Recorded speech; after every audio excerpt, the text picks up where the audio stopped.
The magical rituals demonstrated in this video are performed by practicing magicians, not professional actors. These rites were recorded inside an actual magical temple, not on a Hollywood soundstage. The techniques shown are authentic and very effective. Viewers are warned against casual experimentation with these methods. Mind-altering substances should never be used in connection with this practice. Only mature persons in good mental and physical health should undertake these activities. This system should be approached with the same respect one would accord to a full-contact martial art. This documentary is offered to the public as an educational introduction to an ancient Western tradition of psycho-spiritual development that has been misunderstood and maligned. Practitioners of Solomon's magic are not Satanists who make pacts with the devil. They are spiritual explorers in the deep caverns of the mind, carrying with them the lamp of wisdom and armed with the power of God.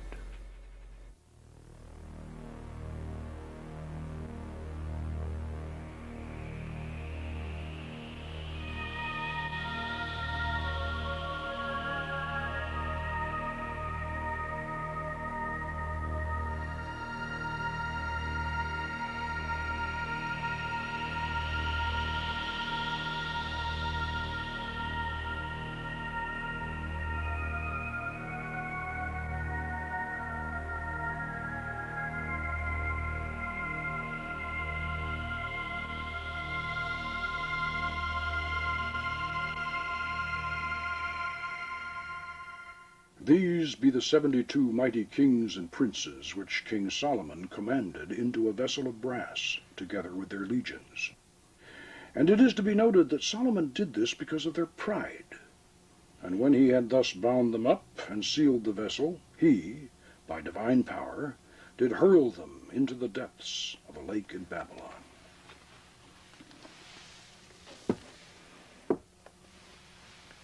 I'm Poke Runyon. I'm a cultural anthropologist and a ceremonial magician. For the past 25 years, I've been studying and practicing our own culture's unique and powerful form of shamanism, while other anthropologists have completely ignored it. I've been fortunate enough to rediscover and reconstruct the actual techniques of ancient Western ceremonial magic. In this video documentary, we're going to take you along on an expedition to a strange world, in many ways more mysterious than the upper reaches of the Amazon, but a lot closer to home. For the very first time, we're going to show you the actual methods by which wizards and warlocks of olden times invoked holy angels and evoked lesser spirits to visible appearance and even had conversations with them. What you're going to see is real. These techniques are just as effective today as they were 1,000 years ago. These methods have nothing to do with mind-altering drugs, and you don't even need any special psychic talent. These are the secrets of a lost art that anyone with imagination and determination can master. My personal magical adventure started back in 1969. At that time, I was a reclusive bachelor eking out a living writing pulp fiction for paperbacks and men's magazines. After years of pounding a typewriter while chain-smoking and constantly drinking coffee, my chronic indigestion finally turned into gut-wrenching stomach pains. The condition was misdiagnosed as an ulcer. Now, at that time, ulcers were thought to be psychosomatic, so being a macho former Green Beret, I wasn't about to become Casper and have to eat milquetoast. No sissy neurotic disease like an ulcer was going to change my lifestyle.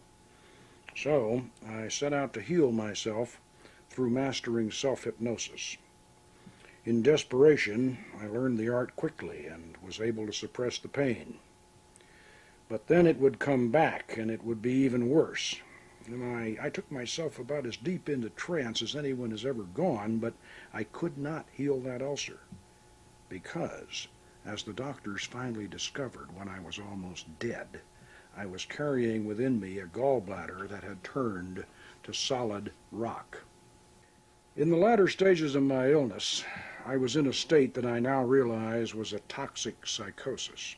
In my desperate attempt to cure myself, I had gone beyond self-hypnosis into the study of Tibetan tantric yoga, and finally to what was at that time the least known and most forbidden of all the spiritual paths, Western ritual magic. I had been studying books about Western ceremonial magic, and even the old grimoires themselves, the medieval Key of Solomon, and the more notorious Goetia of the Leviathan, the so-called Lesser Key, which catalogued and described the 72 genii of the Arabian Nights that old King Solomon had imprisoned in a fabulous brass vessel. In my irrational state, I was totally convinced that there was a hidden truth behind this fantastic story. Like Aladdin's wonderful lamp or Ali Baba's open sesame, there was a secret key to calling up those mighty princes of the jinn that Solomon had imprisoned so long ago, and I was determined to find it.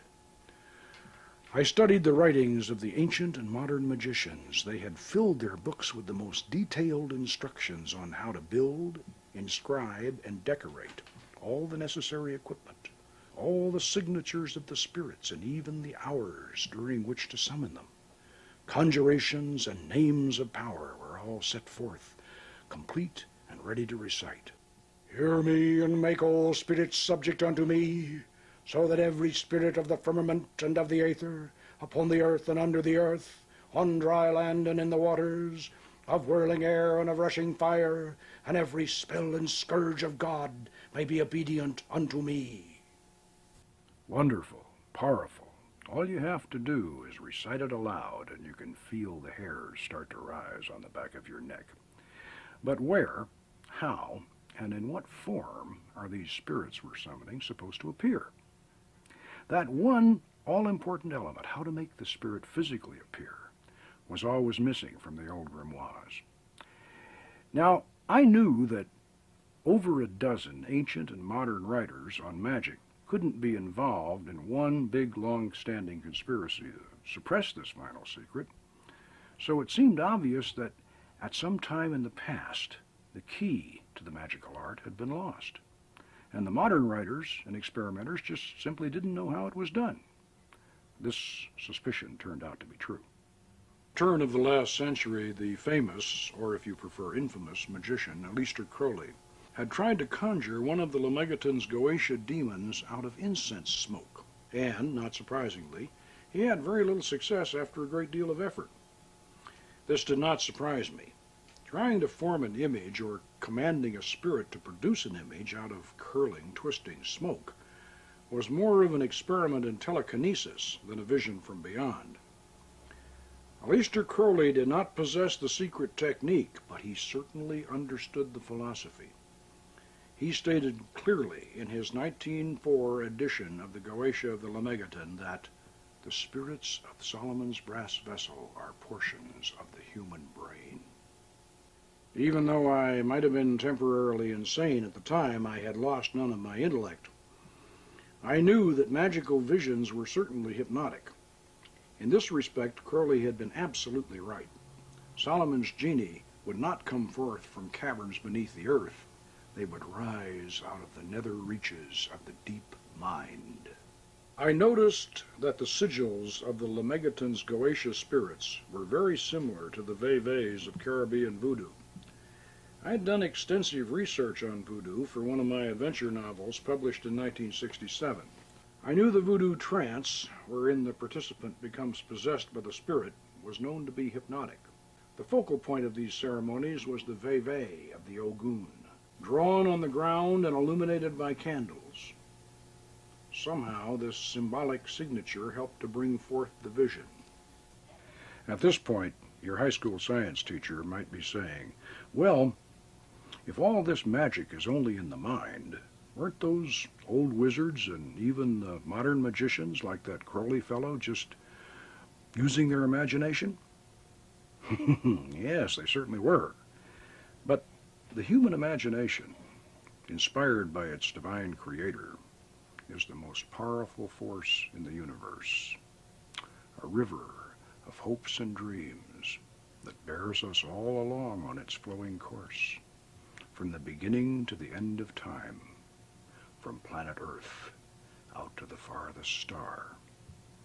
Let us recall a few lines from the greatest of the Romantic poets, William Wordsworth. Of shouting angels in the imperial thrones, I pass them unalarmed.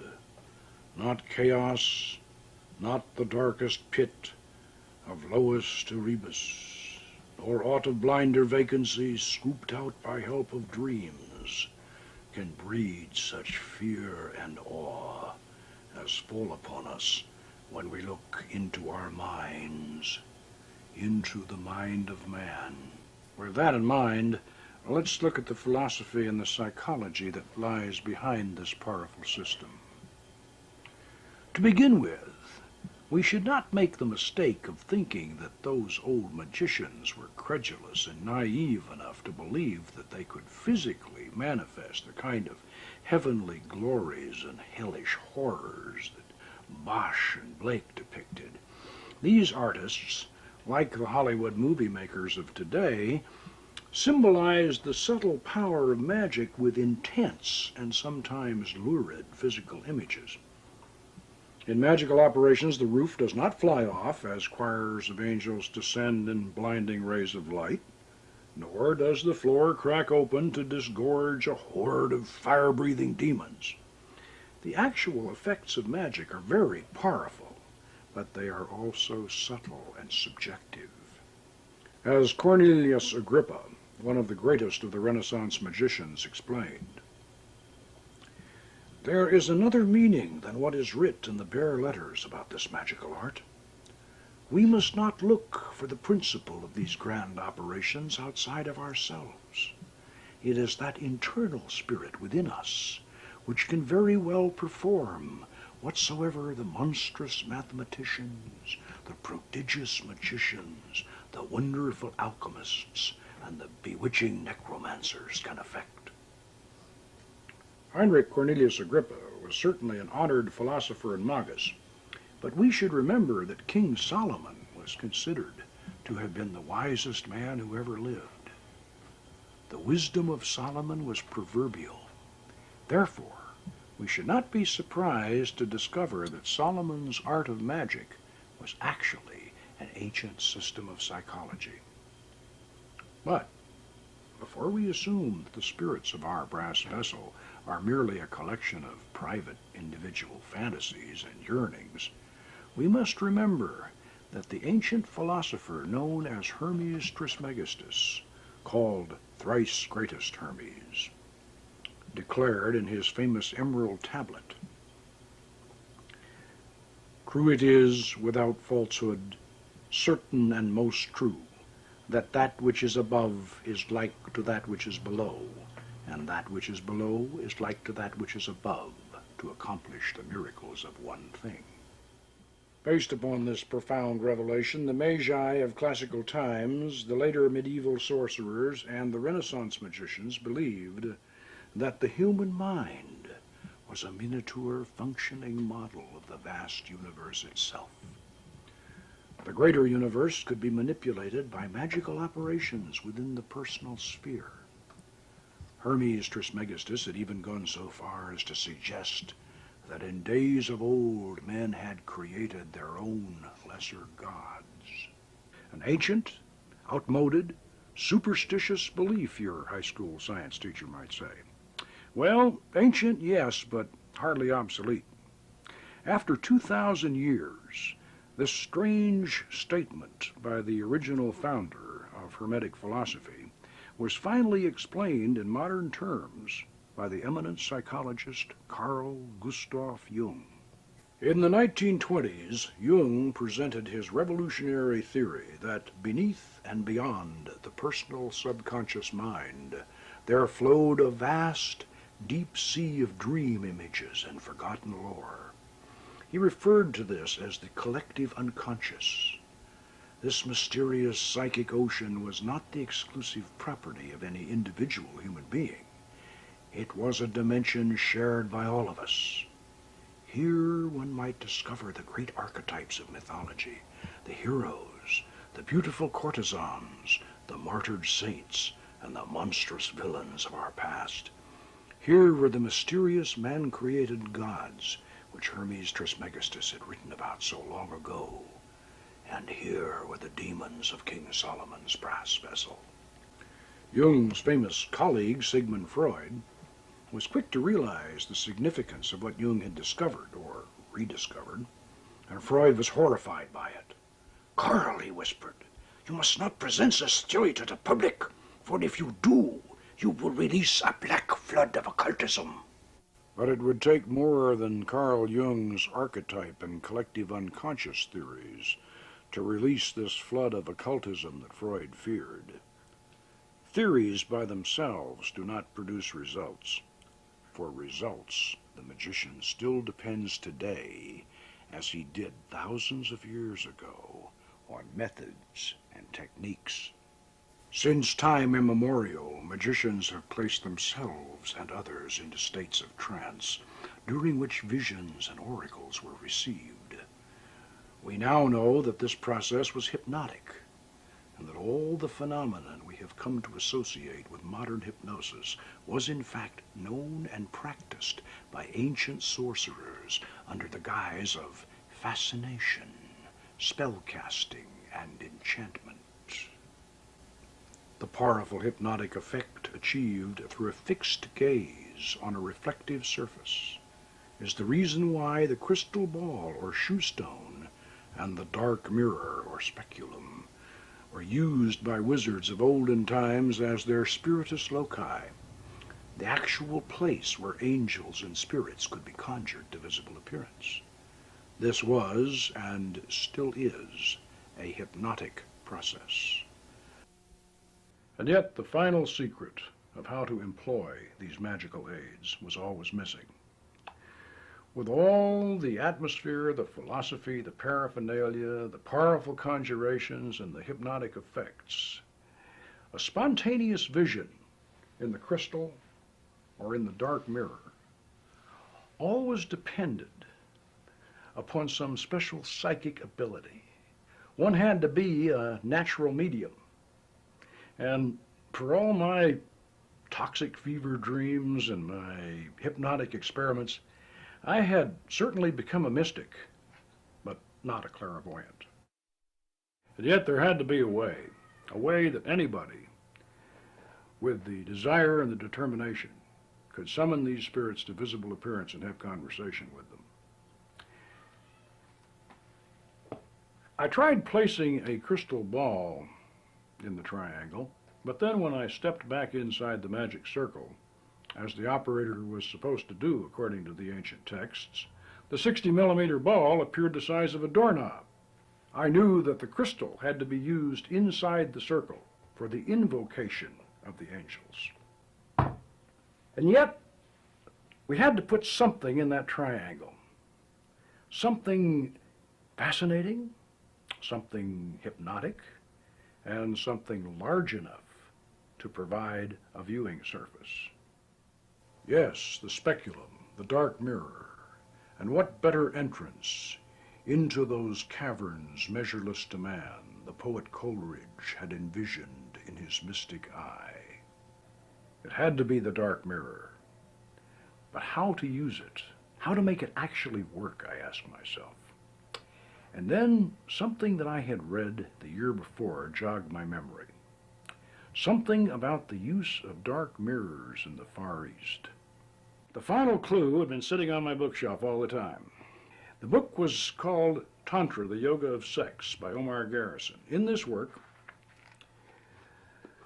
the author described an ancient Oriental method of invoking the images of previous incarnations from the reflection of one's own face in a dark mirror flanked by candles. As I reread this section in Garrison's book, I felt a shiver of excitement. I was experiencing the same thrill that an archaeologist must feel as he brushes away the sand and looks down at the unbroken seal of an ancient royal tomb. I tried Garrison's experiment, and I found that it worked with remarkable effectiveness. If one stares in a darkened room into a mirror flanked by candles, after several minutes, a strange phenomenon will almost always occur. The familiar reflection will fade out, the mirror will go black, and then, when the image returns, it will be the face of someone or something else. This experience is usually accompanied by a profound sense of an otherworldly presence. It was obvious that this phenomenon must have been discovered a long time before any concept of reincarnation. It probably went back as far as the Paleolithic, when Stone Age people stared fascinated at their reflections in dark, still pools of water, seeing the strange transformation occur and being convinced that they were in the presence of their gods. I suspected that in a ritual setting using traditional conjurations and symbols, specific spirits and even ancient gods and goddesses might be summoned from the other side. This might well be the hidden meaning behind that strange passage in the Bible that reads, "God fashioned man in his own image." I command thee by the Tetragrammaton, Amashao, by which the elements are overturned, the air is sundered, the fire is generated, the earth moves, the sea rolls back, and all the host of things celestial, of things terrestrial, of things infernal, do tremble and are confounded together. Come, appear before this circle, within that triangle, in fair and human form, without horror or deformity and without delay. Come from whatever part of the world thou art and answer my questions. Come presently, come visibly, come affably and manifest that which I desire. Being summoned by the true and living God, Eliorum,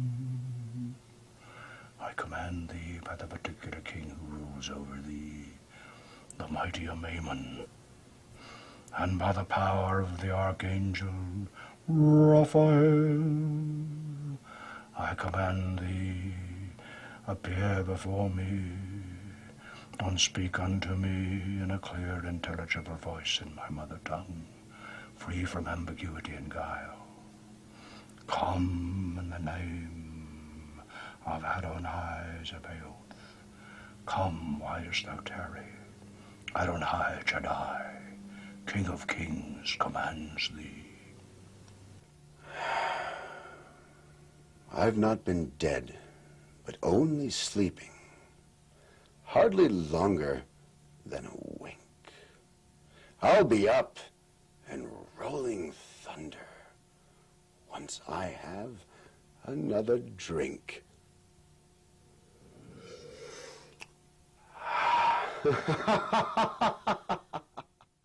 After this discovery, the use of the magic mirror in an elevated triangle seemed obvious. This 17th century Leviathan manuscript clearly shows a large, black-filled circle in the center of Solomon's triangle. Notice that the instructions written around the triangle say 2 foot off from the circle and 3 foot over, not 3 foot across as the published version has it. The triangle was intended to be raised up to eye level, and this drawing from a 16th century manuscript by the mysterious Dr. Thomas Rudd shows a mirror on a stand with Solomon's secret seal from the Goetia of the Leviathan clearly depicted on the reverse side, exactly like my original setup. We know that polished obsidian mirrors were used in the Neolithic Middle Eastern city of Kut al-Hayuk as far back as 9,000 years ago, before the Great Flood.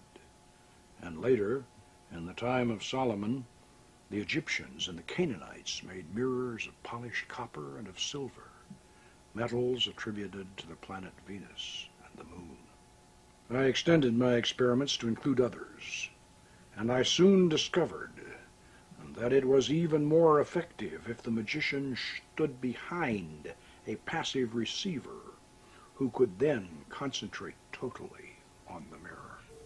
Under the power of the Archangel Uriel, through the angel Mendiel, in the realm of the king Zemanar, common thee by Barlamensis, Baliciensis, Aumantia, Apollodosaidi. I am here. What do you desire of me? And so I had the secret. Like Dr. Frankenstein, I had learned how to do it. But even though I may have been just as obsessed as the fictional Victor Frankenstein, I didn't want to make his mistake. Before I opened the brass vessel and released these spirits into the world again, I wanted to fully understand the philosophical and spiritual significance of a system that had been such a closely guarded secret for so many thousands of years. I had to ask myself, was it possible that there were slumbering demons in our past that, as the late Howard Phillips Lovecraft had suggested, might better be left unawakened? How had the beautiful goddess Astarte and her handsome consort, Prince Baal, the thunder god, been transformed into demons in the medieval books of black magic? Well, I found the answers to these questions in the mysterious, long-lost biblical Book of Enoch. In those mythical prehistoric times before the Great Flood, the Book of Enoch tells of a war in heaven in which God and his loyal host of angels, led by the Archangel Michael, were arrayed against a horde of rebellious angels who had lusted after the daughters of men and had descended to earth, where they were breeding a race of giants and were teaching humans the forbidden secrets of sorcery and magic. The Book of Enoch goes on to relate that the four great archangels, Michael, Raphael, Gabriel, and Uriel, came down and imprisoned these fallen angels at the four corners of the earth, where they became known as the Watchers. Jewish, Christian, and Islamic theologies retained the traditional loyal angels of heaven, especially those four great beings who rule the quarters of the universe, Raphael, Michael, Gabriel, and Uriel. But they had no place for the gods and goddesses of the ancient pagan religions they had conquered. And so the rabbis, the priests, and the imams practiced a sleight of hand trick and reclassified the homeless but not forgotten pagan deities as those same fallen angels who were already chained in deep pits at the ends of the earth. Thus, their greatest rival, the Canaanite thunder god Prince Baal, became the demon Belial, first among the ranks of the fallen, who was said to appear as a cat, a toad, or a man, or all three at once, and to grant the power of invisibility. Prince Baal's beautiful consort, the goddess Astarte, queen of heaven and mistress of the temple of love, was transformed into the demon Ashtoreth, described as a hurtful angel with bad breath, but who, when summoned, would reveal the true history of the fallen angel, and she certainly has fulfilled that promise.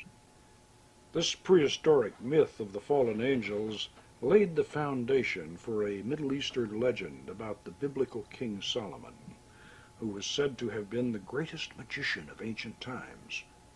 According to our legend, Solomon, armed with the power of God's holy angels, bound and sealed those 72 rebellious spirits, or genii, into the brass vessel, from which he called them forth to do his bidding, even to assist him in building the great and holy temple at Jerusalem. But can our fantastic legend have any truth behind it?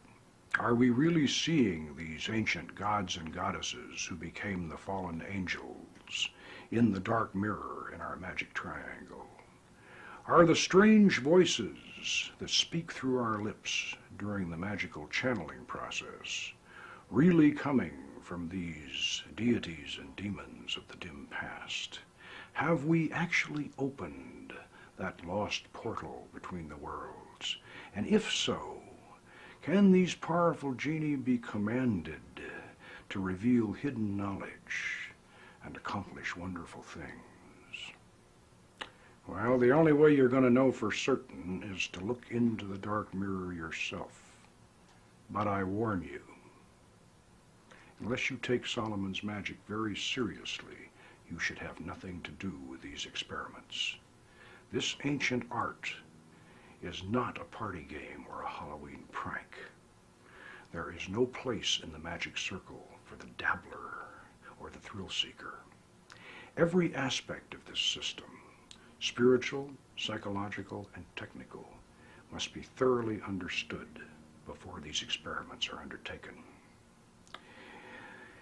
Like knights of olden times, magicians must be trained, armed, and armored before they go on a quest into the spirit realm.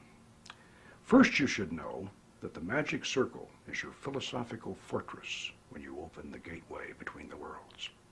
It represents the perfect circle of the vast universe and the unbroken boundary of your own being, which are one and the same when you practice Solomon's art. As above, so below. As within, so without. You should know that even back in ancient times, the triangle represented the philosophical first plane of manifestation. It acts as a cage containing and restraining the spirits you evoke. For the moment, let us imagine that we are participating in the original act of creation, back at the dawn of time, out in the vast reaches of cosmic space. First, we will create just one point. Next, we, or God, will establish a second point and connect it to the first, so that we have a line. Then, when we plot our third point, we have our triangle, the first flat surface. Now, when we create point 4, we have the first solid. We have created a thing. And as long as we refrain from establishing point 5, setting our thing in motion, we will constrain our creation to remain in its position. We will keep our spirit within the triangle. Traditionally, the name of the Archangel Michael, the angel of power, was separated into 3 syllables, M-I-C-H-A-E-L, and written in the corners of the triangle, to add a visual emphasis to the symbolic geometry that bound the spirit. You must understand this concept thoroughly before you open Solomon's brass vessel and release the genie. It matters not whether you are a Christian, a Jew, a Muslim, or even a pagan. These archangels are very much a part of our Western tradition. They represent the positive forces that drive the engine of the universe and the love that holds it all together. In the order of the Temple of Astarte, we conceive and visualize them as complementary male and female beings. For angels can appear in any form they wish, or any suitable form that your imagination can provide for them. They activate your magic circle of protection, Casting your circle with a pentagram ritual before each operation is certainly important, but that alone is not enough. The great archangels must live in your mind and in your heart. You must have them inside as well as outside. Nosce te ipsum, en tuo templo tu es Deus. This is the very first time we have ever permitted cameras into the inner sanctum of the Order of the Temple of Astarte. Notice the names of the great archangels of the quarters in Phoenician around the magic circle. You will hear these same names invoked in the traditional pentagram ritual that precedes and follows every magical operation. But I say again, the pentagram ritual by itself is not enough. You have to have these four great archangels of the quarters indwelling within you and ready to help you control the rebellious spirits. Otherwise, opening the brass vessel would be like opening Pandora's box, which, according to the ancient Greek myth, released evil into the world and then could not be reclosed. Therefore, you must first master the art of angelic invocation before you proceed to its darker counterpart, the evocation of Solomon's 72 spirits.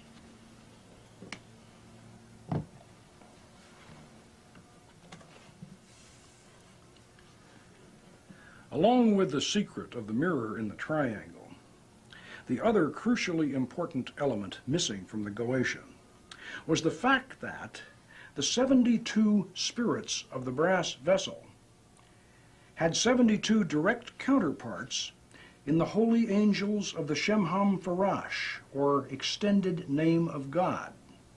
Now these derived or suffix angels are not as personified as the archangels of the quarters or the angels of the planetary spheres, but they do provide a direct channel of power through which the four archangels of the quarters control each and every one of the spirits of the brass vessel.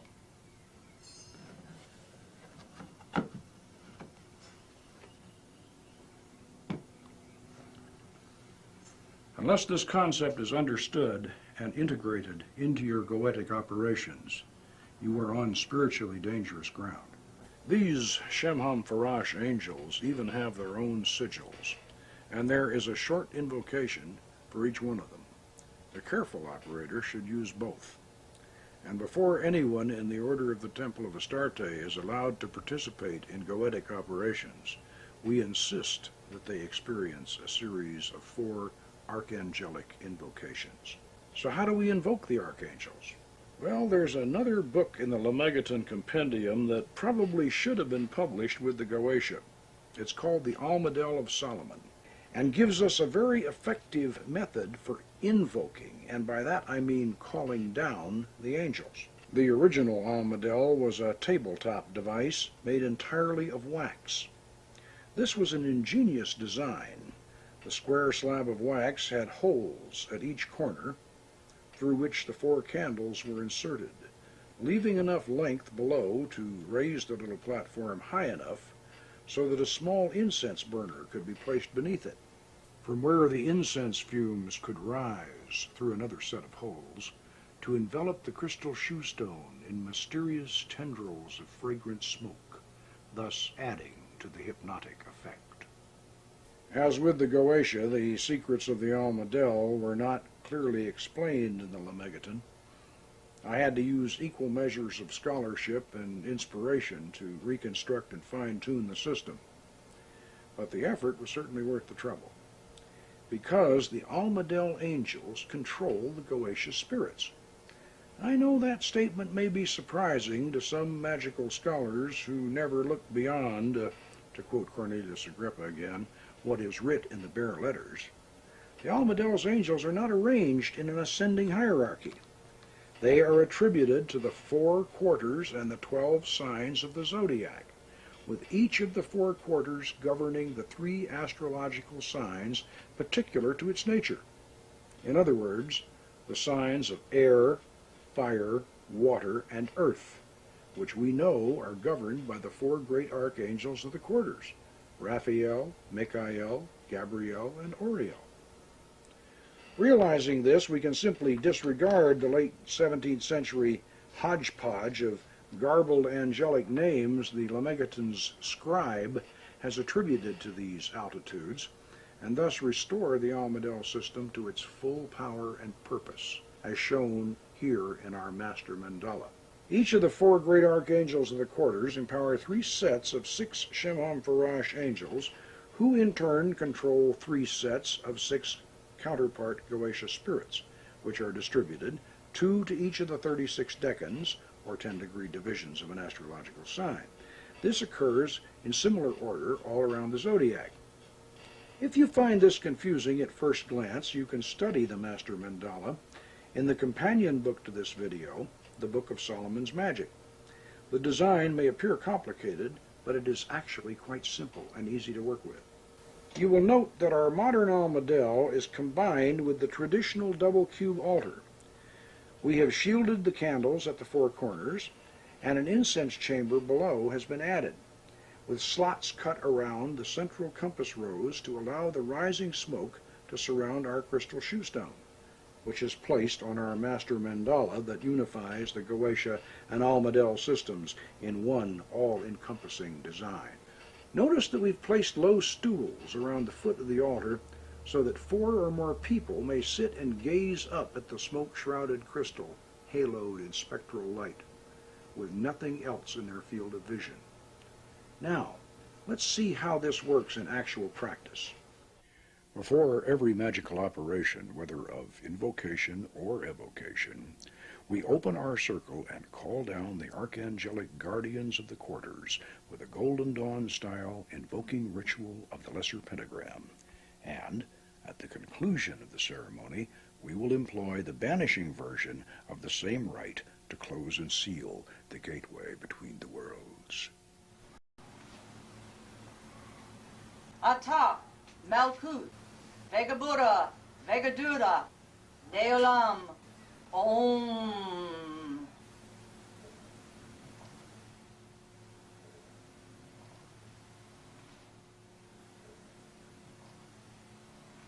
Amasha O.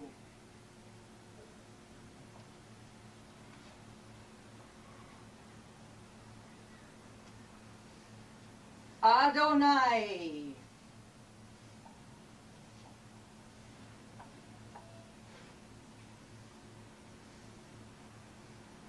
Ahea.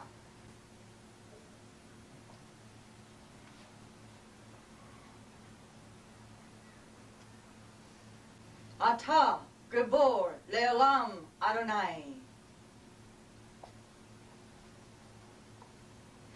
Before me, Raphael. Behind me, Gabriel. At my right hand, Michael. At my left hand, Oriel. Around us flame the pentagrams. Above us shines the 6-rayed star. Ata, Malkut, Vegabura, Vegadula, Leolam, Om. We call thee, great Archangel Raphael, in the name of Tetragrammaton, Amashao. Come to us, O guardian of the eastern quadrant, master teacher, loving healer, wielder of the sword of truth, and Lord of the aerial realm. Come, we beseech thy presence here upon this holy table. Shine forth from this pellucid crystal. Grant us a glimpse of thy glory and a whisper of thy wisdom. Raphael, Raphael, Raphael, Raphael, Raphael. As the soft chanting continues, each person around the circle will invoke in his or her turn until the altar top is haloed with an electric blue aura of astral energy, shot through with golden rays of light. Then you know you are on holy ground, and the angel may speak through any one of you. You may not see Raphael in the crystal, but you will certainly sense his presence. You will feel his power, and his voice will speak within you. Until you have made such a connection and established such a bond with all four of the archangels, you must not venture further into the darker realms of Solomon's magic. Great Archangel Michael,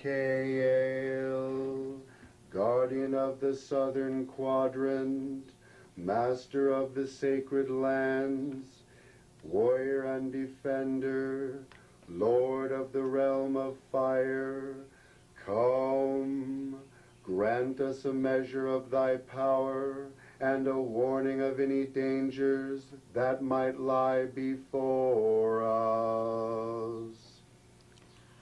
Great Archangel Gabriel, guardian of the western quadrant, lady of the waters and mistress of the Holy Grail, quicken within us the faculties of sympathy and of intuition. Grant us a glimpse of thy mystic grace and an oracle from thy vast dark ocean of understanding. Great Archangel Auriel, guardian of the northern quadrant, lady of the earth and mistress of the holy pantacle of art, bring us in harmony with nature's cycle and make fertile all our just desires. Bestow upon us thy love and lead us unto thy treasures. In the name of Adonai, Haaretz, Auriel,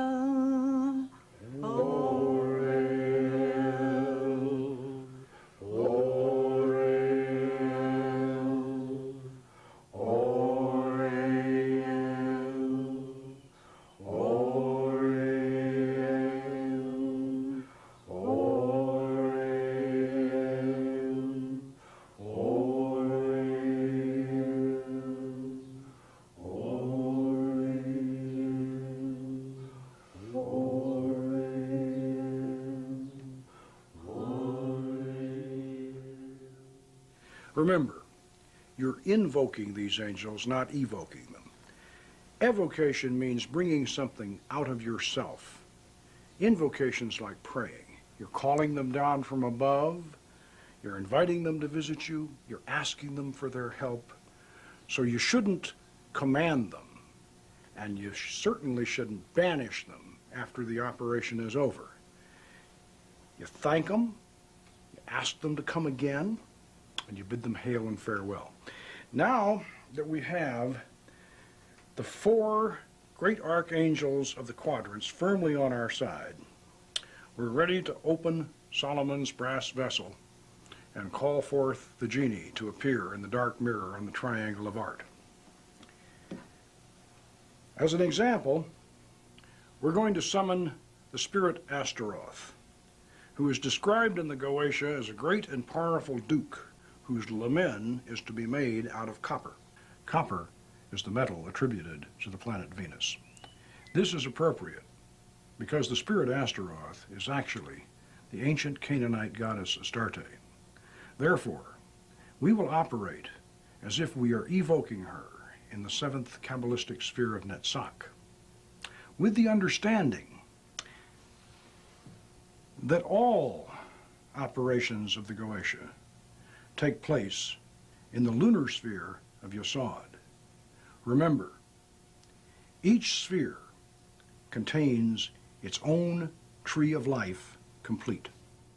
This concept is not difficult to grasp if we think of the moon as a silver mirror through which all the multicolored lights of the higher spheres are reflected. And keeping this in mind, we should always perform our evocations when the moon is waxing. Pay very close attention to every detail of what you're about to see. This is the first time a complete operation of goetic thaumaturgy has ever been visually recorded. We're going to call forth the spirit Ashtoreth, who is actually Astarte, the queen of heaven and the patron goddess of our temple. It was in her honor and through her inspiration that I founded the Order of the Temple of Astarte in 1970 to properly teach Solomon's magic to worthy students of the art. We have continued this tradition in an unbroken continuity for 25 years, initiating and instructing over 100 here in our temple. After the lesser pentagram, which we have already demonstrated, the operator should perform a planetary septagram ritual, internalizing and then externalizing the Kabbalistic lunar sphere of Yesod, within which all goetic operations are encompassed.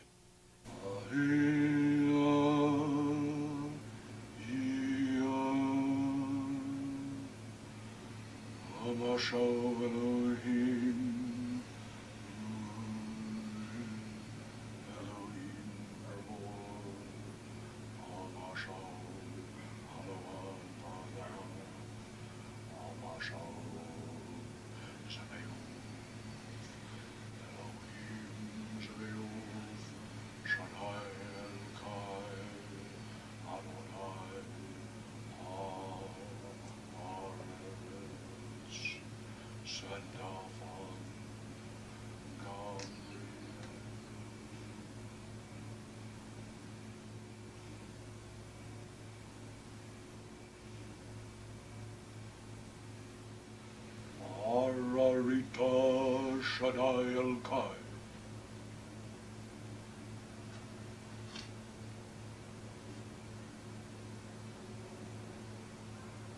Ararita Shaddai El-Kai.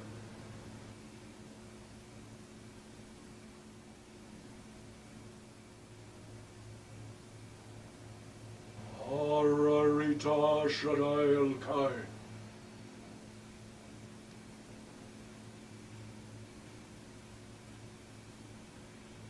Ararita Shaddai El-Kai.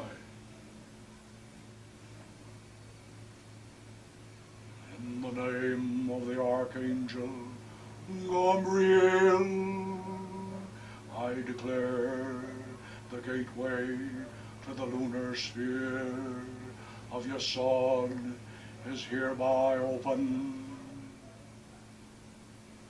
Om. Let the mystic circumambulation commence. 7 turns Deosil in the sphere of Netzach of Yesod.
thee I invoke the Bornless One, thee that didst create the earth and the heavens, thee that didst create the darkness and the light. Thou art Osiris and Ophrys, Osiris the beautiful, whom no one hath seen at any time. Thou hast distinguished between the just and the unjust. Thou didst make the female and the male. Thou didst produce the seed and the fruit. Thou didst form us to love one another and to hate one another. I invoke thee, the terrible and invisible God who dwelleth in the void place of the Spirit. I am he, the bornless Spirit. I am he, the truth. I am he who hates that evil should be wrought in the world. I am he that brings the lightning and the thunder. I am he who showereth life upon the earth. I am he, the grace of the world. The heart girt with the serpent is my name. Come thou forth and follow me, and make all spirits subject unto me, so that every spirit of the firmament and of the aether, upon the earth and under the earth, on dry land or in the water, of whirling air or of rushing fire, and every spell and scourge of God may be obedient unto me. Domini delixi decorum Dominus Tue, et locum habitationis gloria Tue, Mendiel.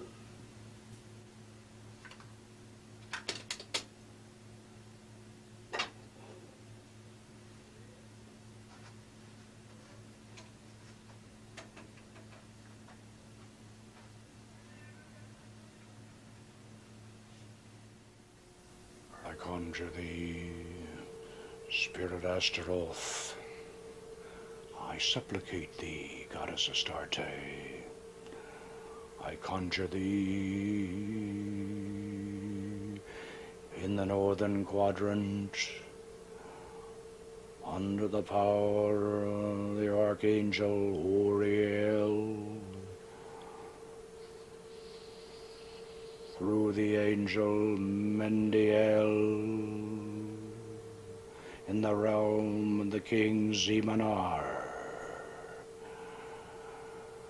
command thee by Barlamensis, Baliciensis, Palmantia, Apollodosades, and the mighty princes Judeo and Leocade, ministers of the seat of Tartarus, and chief princes of the throne of Apologia in the 9th region. Come, in the holy and glorious names, Yah, Hamashau Elohim, Ul, Elohim Gabor, Hamashau Alavavadas, Hamashau Zebaoth. Come, appear before this circle, within that triangle, in fair and human form, without horror or deformity, and without delay. Come from whatever part of the world thou art, and answer my questions. Come come visibly, come affably, and manifest that which I desire. Being summoned by the true and living God, Eliorum, we command thee also by the Tetragrammaton.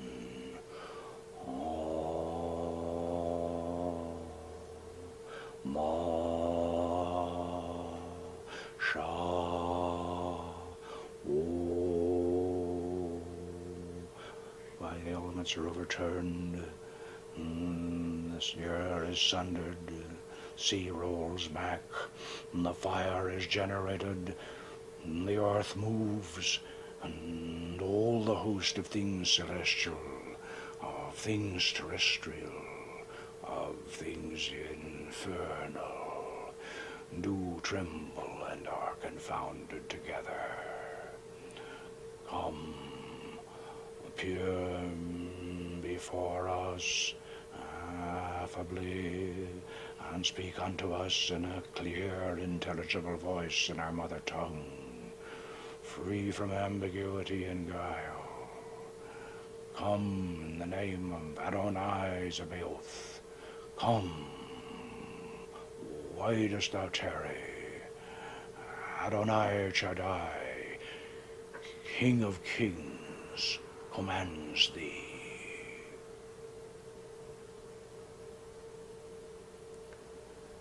Do you have a presence? Yes, she is here.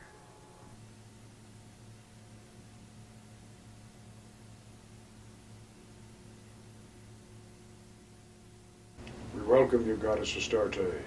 We apologize for summoning you with such strong incantations, but we hasten to declare that we command only that portion of you that dwells within us. Your higher presence we hold in true reverence and serve in all humility. Goddess, do you have an oracle for us? I have an oracle for all those who would seek me.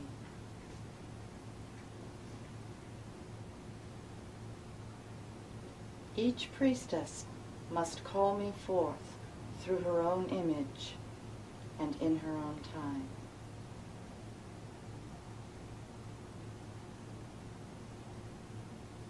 It is enough that you have opened the gates.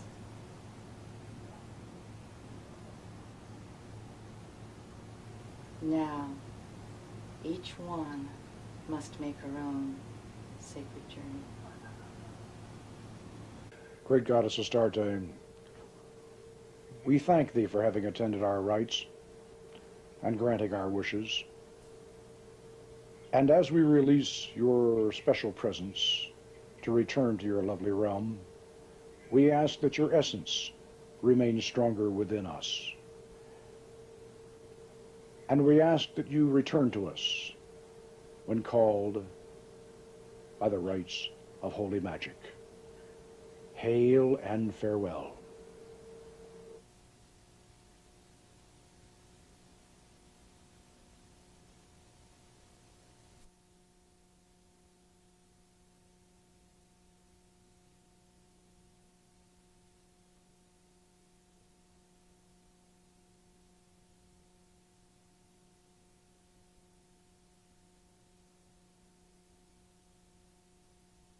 There are a few things I should mention about the ceremony you've just seen. If you demand the presence of a spirit who is actually an ancient god or a goddess, then you should apologize to them when they appear. Now the reason is this. Our ancestors transformed these ancient deities into demons and imprisoned them down in the brass vessel of the collective unconscious. Now, you can treat them like medieval demons. You can conjure them with powerful incantations. You can use the curse of chains, or you can torment them into coming by burning their sigils. But then how do you think they're going to treat you? Remember, they are part of you, just as you are a part of the universal mind which we all share. They appear from the collective unconscious through your reflection when you evoke them. And they return to the universal mind through your image when they depart. For this reason, you should treat even the lowest of their number with respect, and the gods and goddesses among them with veneration. And for this reason, you should never, under any circumstances, attempt to use this system of evocation to bring harm to any other person. Now, the reason for this should be obvious, but just to make sure you understand, this would be magically similar to calling up your enemy on the telephone and then detonating a hand grenade inside your phone booth instead of his.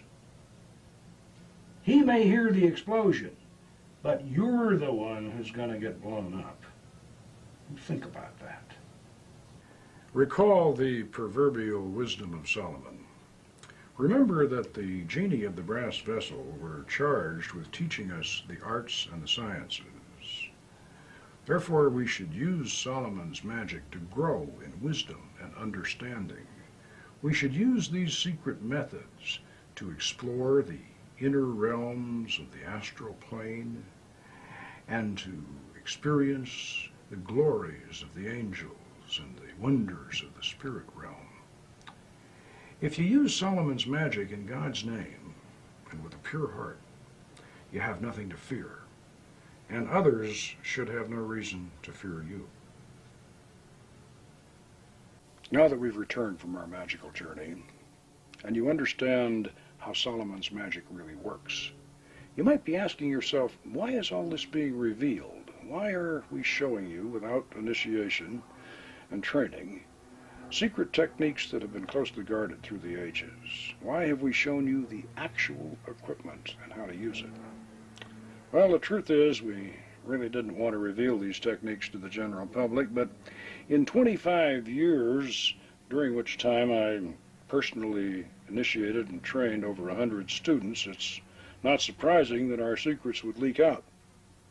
At the present time, there are several small groups presuming to teach our methods, and a few years back, a former member of our order self-published a partial and oversimplified version of our system, which in turn became the authoritative source for a chapter on magical evocation in a beginning primer on ceremonial magic issued by a major publisher.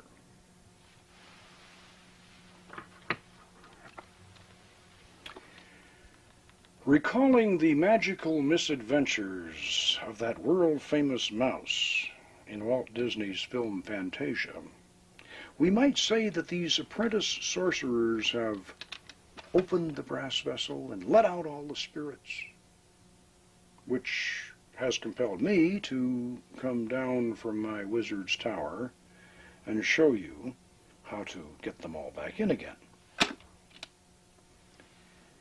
I was responsible for the rediscovery and the modern development of the Goetia Almadel system we have explained and demonstrated in this video. And because it's no longer a secret, I now feel obligated to make the authentic and genuine system available to all sincere students who want to learn how to correctly practice this ancient art.